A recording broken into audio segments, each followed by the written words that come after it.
Pemirsa, Dewan Banjarmasin menyoroti banyaknya permasalahan yang ada di Dinas Pendidikan Banjarmasin.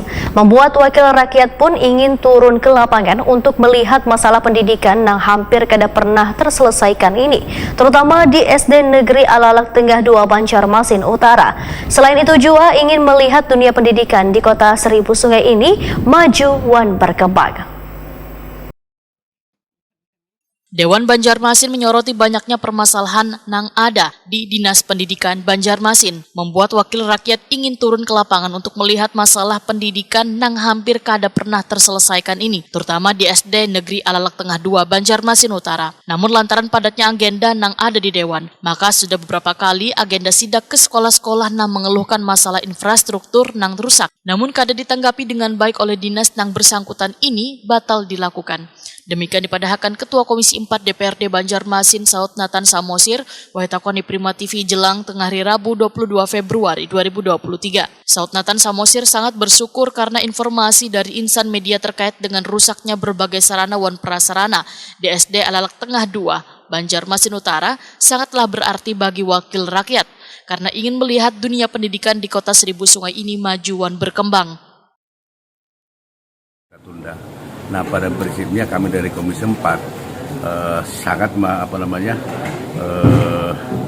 mengapresiasi informasi yang diberikan oleh media, terutama baik itu kerusakan sekolah, keluhan dari para guru, itu kita sikapi dengan Dinas Pendidikan. Jadi mohon maaf dulu karena waktunya berbenturan, masa hari ini kita tunda lagi. Mudah-mudahan awal bulan ada waktu yang disisihkan oleh pimpinan untuk kita lakukan sidak maupun RPP dengan Dinas Pendidikan. Politisi PDI Perjuangan ini pun memaklumi bila rusaknya infrastruktur sekolah lantaran kondisi alam. Namun dinas terkait semestinya memberikan informasi kepada mitra kerjanya di Dewan terkait dengan permasalahan kerusakan tersebut. Namun pada kenyataannya ujar Saud Nathan Samosir, justru staf komisi yang datang ke dinas untuk meminta rekapitulasi permasalahan kerusakan tersebut. Saud Nathan Samosir menyatakan kada masuk akal bila perbaikan infrastruktur di SD Negeri Alalak Tengah 2 Banjarmasin Utara kada bisa diperbaiki lantaran terkendala dengan akses jalan. Kalau hanya alasan jalan kan itu tidak masuk akal ya. Namanya membangun, kontraktor itu kan dia sudah memperhitungkan tingkat kesulitan jalan mau masuk ke lokasi yang mau dibangun. Jadi itu alasan klasik aja menurut saya. Kalau sudah dimasukkan ya harusnya terlaksana. Tidak ada alasan kendala. Kalau cuaca oke.